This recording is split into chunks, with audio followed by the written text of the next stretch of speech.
To remain silent, Terry. Nope. Yeah. Not going there. Anything you say can and will be used against you in the court of law. Luckily, I've never had to hear that.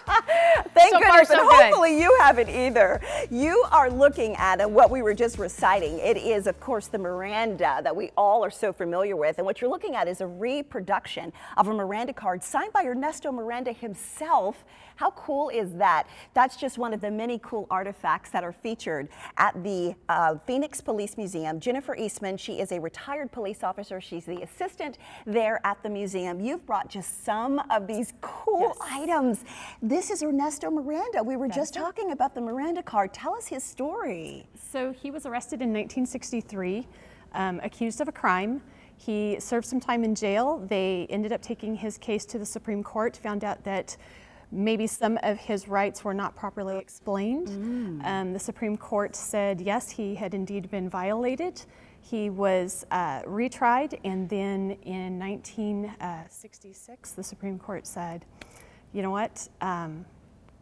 Let's do it again. Let's and do then it he again. got convicted this He time. got convicted, was to serve 20 to 30 years. He ended up getting out about 10 to 15 years later, ended up getting stabbed to death in the bar where he actually sold those signed Miranda cards. And that's what you were looking at off the top. He actually signed the cards, and he would sell them for, you told me, $1. $1. And in the 50s, that was a lot of money. All right, so what else did you bring? Oh my goodness, this is so cool. This is a polygraph? This is a polygraph machine from about the early 80s.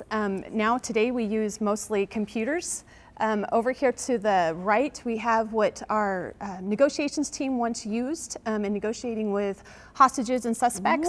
Again, today we use a lot more cell phones and newer technology. Right. The book in front of that, currently we have about 2,000 to 2,500 pages of operations orders, and that is what our manual looked like in 1968. All right, so how cool is this? Of course, we have our very first female police chief, first African-American female police chief. Yes. But back then, women were making a stand as well at Phoenix PD. So in 1957, the city council actually had to approve for female police officers to have the same arresting powers and authority as a male officer. And this hat belonged to one of our first female officers, Emma Groom. That is so cool. All right, so here's even a cooler part of this museum. It's completely free to get into this museum. I know you really you want donations. You want the community, of course, to love on you the way you love on us and showing us this history, but it's free to get into. So tell us the history and the purpose of the museum. So we want to be able to educate anybody who wants to walk through our door, and that's why we strictly work on donations. We have no admission charge. We gladly accept cash, credit cards, checks, whatever you'd like to give us. But give generously. And in maintaining that free admission, it enables us to give history lessons to anybody who walks on our door any day of the week. So we want to preserve that freedom, so to speak, in making sure that anybody who wishes to come in our doors is able to do so. And it's cool. This museum is great for children. It's great for families. We're going to get into this 1950s police car. This is the real thing. No power steering. Bob, who was so kind to drive it this morning.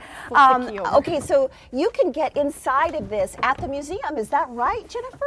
Yes. So we will park this particular one out in front of the museum a few days a week. If you'll flip the key off to the right, just a smidge. Just go a little bit to the right, and we have the lights on top, so we can sit in the car. We can get our picture taken. I want everyone to hear. Well, I'm going to put the siren on in a minute. First, tell us about the tours and the groups, because that's cool. So we gladly take tours as long as you give us a little bit of a heads up. We have a very small museum.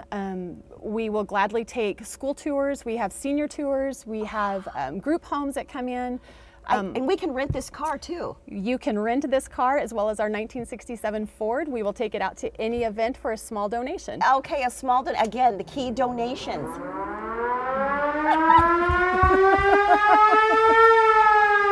I just had to do that. I know. That was so fun. So it's still operational. They actually drove it here. It didn't come in on the back of a, some sort of lift or anything. They actually drove the car. You have an opportunity to get inside one of these really cool vintage vehicles. You can put on the uniform. You can become a police officer for a day at this incredible museum. So much fun, Jennifer. This was great. Bringing you a little bit of history into your living room this morning. Let's give you some information. If you would like like to head out to the Phoenix Police Museum, they're located at historic Phoenix City Hall. That is on the northeast corner of 2nd Avenue in Jefferson. It's open from 9 a.m. until 3. It is closed on weekends and all City of Phoenix Police holidays, so keep that in mind. Admission, it is free, but they do gladly accept donations. Visit phxpdmuseum.org, or you can call 602-534-7278 for more information. Plus, if you mention Sonoran Living, you are going to get a free activity book and crayons or a special coloring changing pencil.